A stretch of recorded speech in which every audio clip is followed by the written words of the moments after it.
7 de la mañana, 34 minutos. Entremos en detalle, entremos en conversación con el decano de la Facultad de Derecho de la Universidad Santo Tomás, sede Medellín, Andrés Úsuga, y con el profesor de Derecho Internacional, José Toro. Recuerden que ayer nos detuvimos en una muy interesante conversación a propósito de un hecho histórico que ocurrirá este jueves 13 en La Haya. Pues este jueves la Corte Internacional de Justicia y en los Países Bajos leerá un nuevo fallo de la demanda de Nicaragua contra Colombia. Y ayer intentábamos explicar un poco lo que pretende Nicaragua y lo que tal vez se resuelva este jueves, y es esa extensión de su plataforma continental extendida. Ese es el propósito y ese es el argumento. Ya nuestros analistas y nuestros invitados técnicos, jurídicos y muy conocedores en este asunto nos explicarán en detalle que pretende esa extensión Nicaragua incluso por debajo de la zona económica exclusiva de Colombia, para ir por el lecho marino y por el subsuelo. Es decir, por ejemplo, y así lo decíamos ayer, ahí hay intereses de petróleo y gas. ¿Cómo va a avanzar este asunto o en dónde va a parar? Es lo que vamos a conversar a continuación. Decano Andrés Úsuga, bienvenido, buenos días. Usted sabe que esta es su casa. Gracias por acompañarnos. Muchísimas gracias, Felipe, para ti, para Andrea, Paula, Juan, y para mi gran contertulio de hoy. Muchísimas gracias por la invitación de siempre y ustedes saben que siempre estoy a su disposición. Gracias. Profesor Toro, honrados de tenerlo por acá esta mañana. Buenos días. También de la nómina. También de la casa, claro. Muchas gracias por la invitación, muchas gracias al señor decano, pues aquí estamos dispuestos.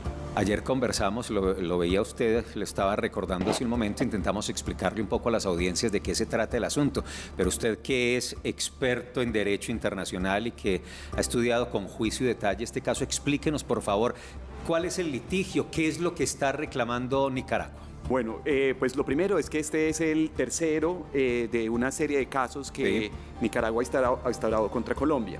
El primer caso, que es un caso que es de finales del siglo pasado, es el caso sobre la soberanía de San Andrés y Providencia y la delimitación de las zonas marinas. Hay un segundo caso cuya sentencia se profirió el año pasado, en el cual se da sobre el cumplimiento de esta primera sentencia, pero allí hay otras dos cuestiones adicionales, y era la definición de lo que se llaman las líneas de base y los derechos de pesca artesanal.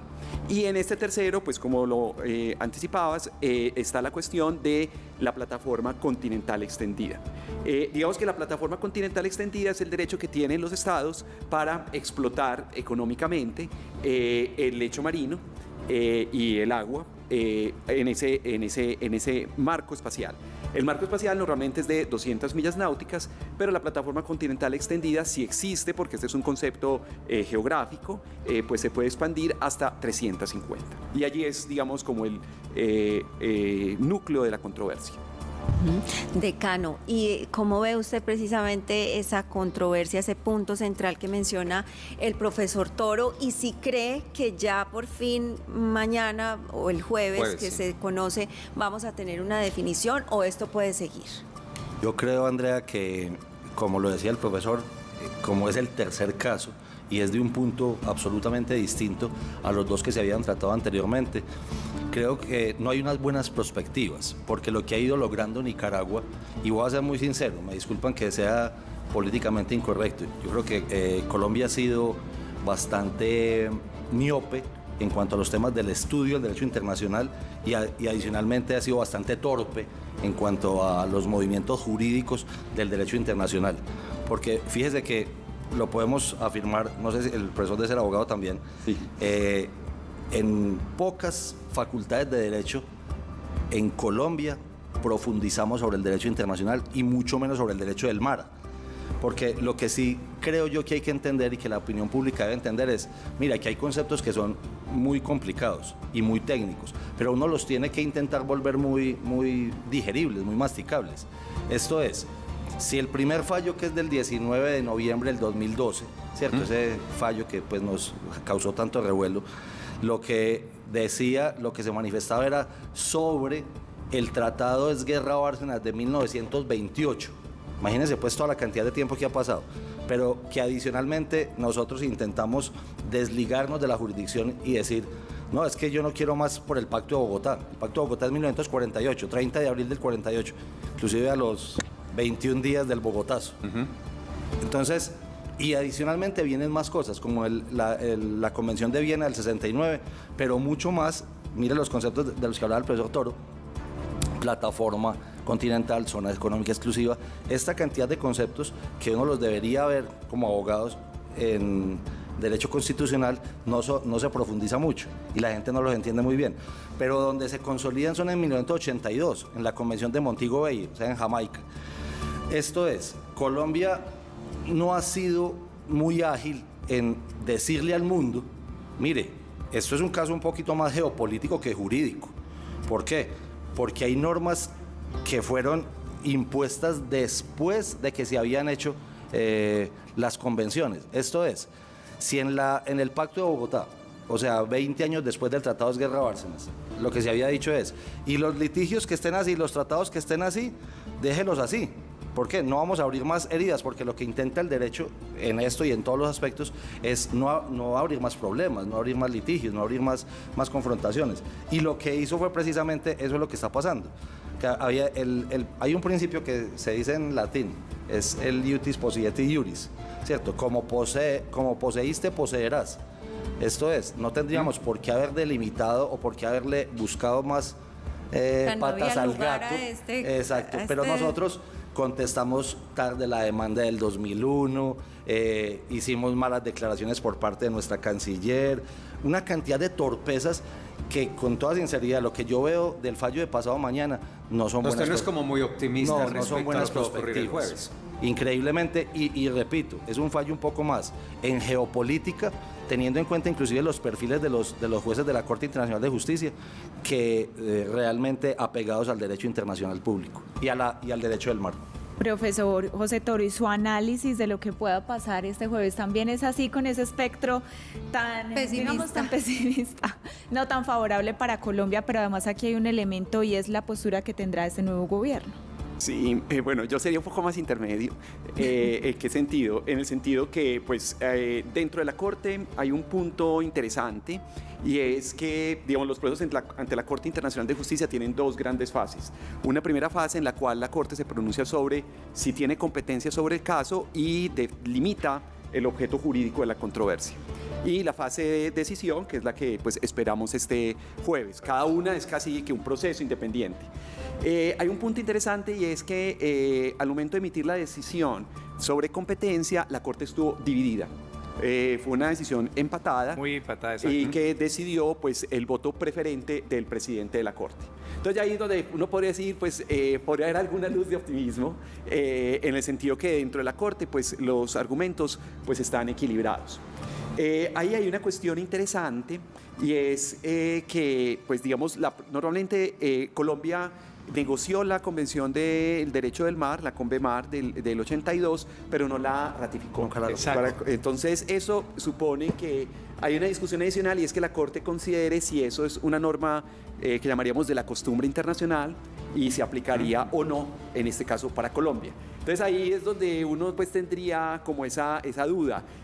Creo que parte de la problemática, y ahí sí estamos de acuerdo, es que Colombia ha tenido, digamos, ha sido errática en la confección de los equipos jurídicos. Es decir, casi que por cada gobierno hemos tenido un nuevo equipo jurídico. Y sin idoneidad, aparte de eso. Los primeros equipos se dice que este es tal vez más conocedor, ¿o qué opinan ustedes de este equipo? Sí, digamos, yo diría que aquí hay dos aciertos importantes, y es, primero, que pues el encargado ya de la delegación colombiana ante la Corte es el señor Valencia Ospina, que es un colombiano que ha tenido una larga trayectoria en el marco del derecho internacional. En particular, ha sido secretario de la Corte Internacional de Justicia y ha sido miembro de la Comisión de Derecho Internacional, que es un órgano de la ONU para pues, codificar el derecho internacional.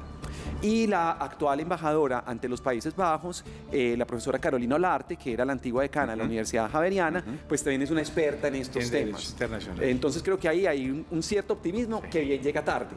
Sí, porque Nicaragua viene haciendo ese trabajo hace 40 años. Con los mismos. Con las mismas personas. Exactamente. Decano, no lo noto optimista, pero ayer hablábamos con los compañeros aquí en la mesa que finalmente hay que ser claros. Profe, también todos. Ustedes que son prácticos en esto del derecho A Nicaragua no le interesa el tema de los pescadores, le interesa el petróleo, lo que hay ahí, porque lo que hay que hablar... Ni la reserva Seaflower tampoco. Ni la reserva Seaflower, ni el tema ambiental, ni todo es lo que hay debajo. Es el tema porque sin duda esa cuenca del Caribe, en los últimos años ha demostrado que es un tema donde hay una gran reserva. Estamos en lo hecho, estamos en eso y finalmente dicen, pueden salir a pescar, pero yo voy a poner ahí plataformas hoy y mañana cuando haya un fallo a favor de Nicaragua. Sí, pero fíjate que curioso. Entonces lo que dice uno es, ¿y por qué Colombia no ha explotado eso? ¿Y por qué Colombia no ha empezado a explotar las riquezas que se tienen en el lecho marino? Sí. Si somos un país supuestamente más, económicamente más fuerte, más poderoso que Nicaragua. Entonces lo que uno se preocupa y lo que ya viene la discusión geopolítica, más que la jurídica, es, no es que de pronto Nicaragua no es la que va a explotar eso. Son los actores internacionales que tienen incidencia en Nicaragua, como Rusia o como China, y recomiendo leer el libro La llegada del dragón de la doctora Noemí Sanín y el doctor Miguel Ceballos, y entender que los juegos geopolíticos que se dan sobre el Caribe son incluso más grandes de lo que estamos entendiendo. Decano, hay un asunto político y de relacionamiento que a la Corte Internacional de Justicia de La Haya no le importa, pero que para el análisis nuestro es importante. Y es el caso del embajador León Freddy Muñoz y lo que acaba de ocurrir cuando se revisan. Miren, nosotros ayer para esta conversación lo conectamos, hablamos con él, le preguntamos si nos podía acompañar en esta conversación. Dijo, no tengo autorización, es el canciller o quien él delegue, pero yo no puedo hablar de eso. Pero después de esa conversación se filtran las fotos del pasado 7 de julio, donde el embajador, con gorra y pañoleta del Frente Sandinista, bueno, y se arma todo este debate que incluso hoy está muy vigente. A la Corte Internacional de Justicia, reitero, pues eso no le va a cambiar el fallo, le importa nada, pero para el análisis y el debate nuestro sí es importante. ¿Cómo vio usted ese comportamiento de nuestro embajador ante Nicaragua? Yo lo veo muy delicado, me parece absolutamente... ¿Pero delicado es qué? Muy inconveniente. Exacto. Y muy grave que quien deba representar los intereses de Colombia en Managua en este momento esté absolutamente alineado con ese gobierno y alineado con un gobierno que adicionalmente su propio pueblo lo ha estado padeciendo durante los últimos 3 años con todas las represiones que ha sufrido.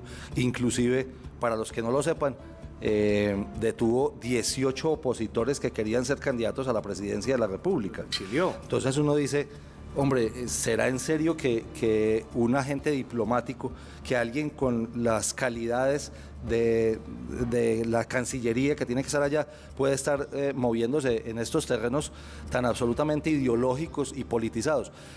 No sé, o sea, puede llegar el caso en que inclusive después del fallo del jueves, si es desfavorable a Colombia, como siento yo que es lo más probable que va a pasar, entonces este embajador va a terminar casi que festejando en favor de Nicaragua y en detrimento del Estado colombiano. Es muy complejo no solamente el tema con ese embajador, sino también con el embajador en Venezuela, que inclusive está en estos, creo que le quedan algunos días, porque adicionalmente tienen casos abiertos en la justicia penal colombiana y que entonces uno lo siente como si estuvieran buscando un refugio en otro país porque esa inmunidad que le da la diplomacia podría protegerlos, pero sí me parece muy grave. Profesor Toro, y volviendo a lo técnico de este asunto, hay referentes internacionales que muestren que la plataforma continental extendida de un país se le meta a la zona exclusiva, económica exclusiva de otro. Hay referencias internacionales que pueda llevar a la Corte a decir, mira, es que esto ha aplicado así, entonces en el caso Nicaragua-Colombia va a aplicar así.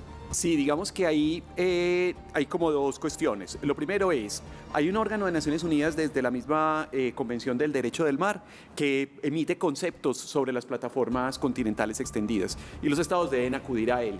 En este momento Nicaragua solicitó ese concepto, pero ese concepto pues no llegó a tiempo para el caso. Entonces ahí habría como un primer punto. Generalmente esos conceptos de la Comisión para la Limitación de la Plataforma Continental buscan que no se traslapen, es decir, que no se crucen plataformas continentales. Lo segundo es que en algunos casos, no todavía muchos, en el Mar Caspio, entre Perú y Chile, de manera reciente, la Corte pues encuentra que hay plataformas que se pueden sobreponer, pero en realidad pues busca fórmulas de arreglo para que eso efectivamente no se dé. En otras palabras, sería aquellos que usted puede montar una plataforma petrolera y que los pescadores del país desarrollen actividades comerciales, de pesca, tráfico, diga usted, de transporte y mercaderías como ruta, pero la exclusiva explotación del subsuelo es de otro país donde el otro ejerce actividad comercial. Sí, puede incluso la Corte plantear fenómenos como ocurre, por ejemplo, Colombia y Jamaica lo Sí. tienen, de la explotación conjunta. ¿Cierto? Exacto. Entonces eso también puede ocurrir allí.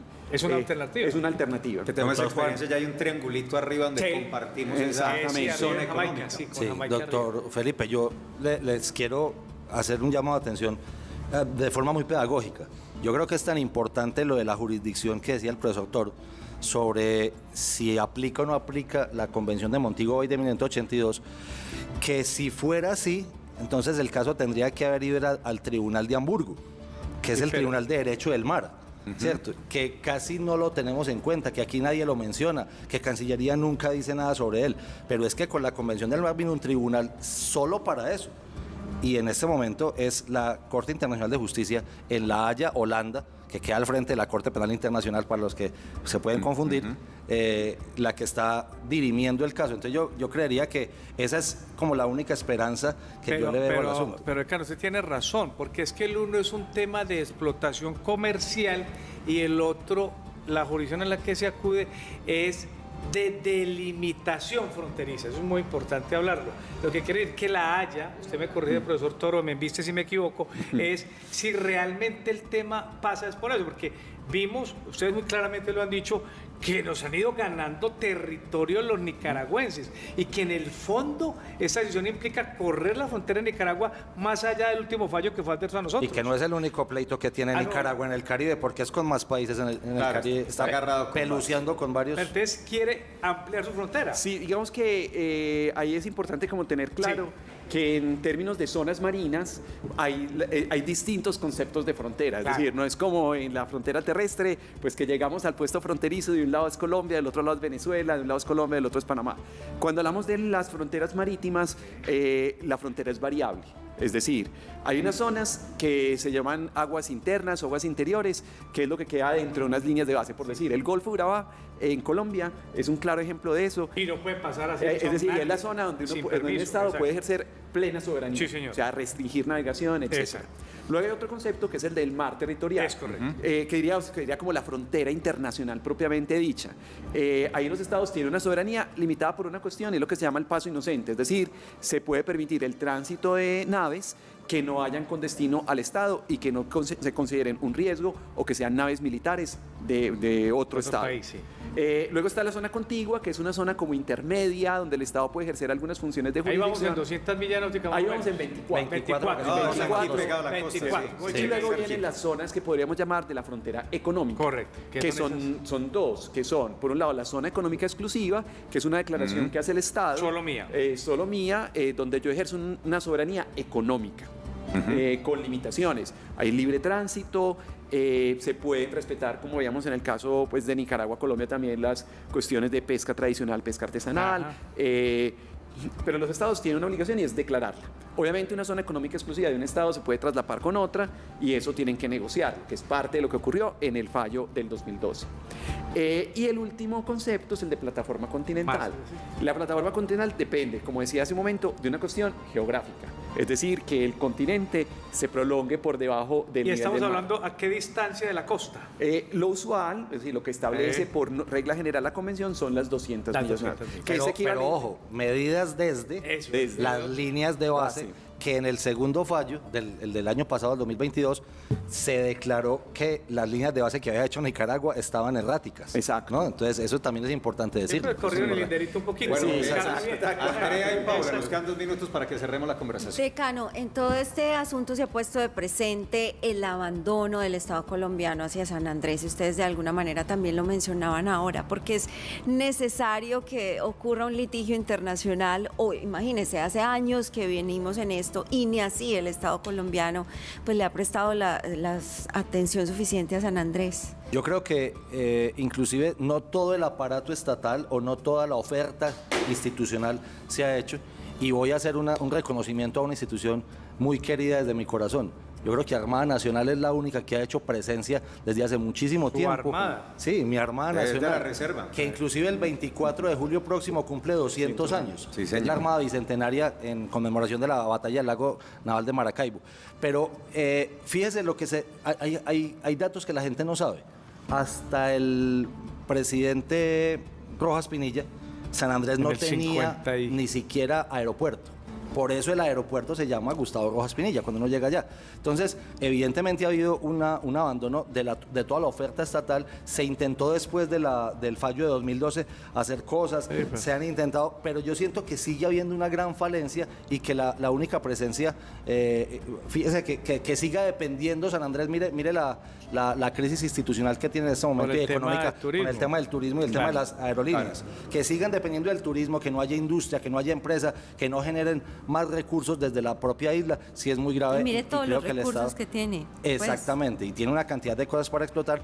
Y si la gente muy desprevenida se pone a ver un mapa, entonces dicen, pero es que, claro, es que el archipiélago es un poquito más cerquita Es como de más Nicaragua. cerquita de la costa de Mosquito. Exacto, pero eso es un concepto un poco más grande que es donde yo creo que no solamente le ha faltado al Estado colombiano intervenir en San Andrés, sino adicionalmente hacer una pedagogía a la opinión pública y sobre todo en los colegios y en las universidades, tocar estos temas que son importantes para que la gente los Paula, entienda. 30 segunditos, hay tiempo. 30 preguntas. segunditos para el profesor. Conclusión ya de esta conversación, en dos frentes se lo propongo, algo a favor de Colombia y algo en contra de Colombia. Bueno, algo a favor de Colombia es aprovechar esa división de la Corte. Creo que es un punto esencial en términos de argumentación jurídica.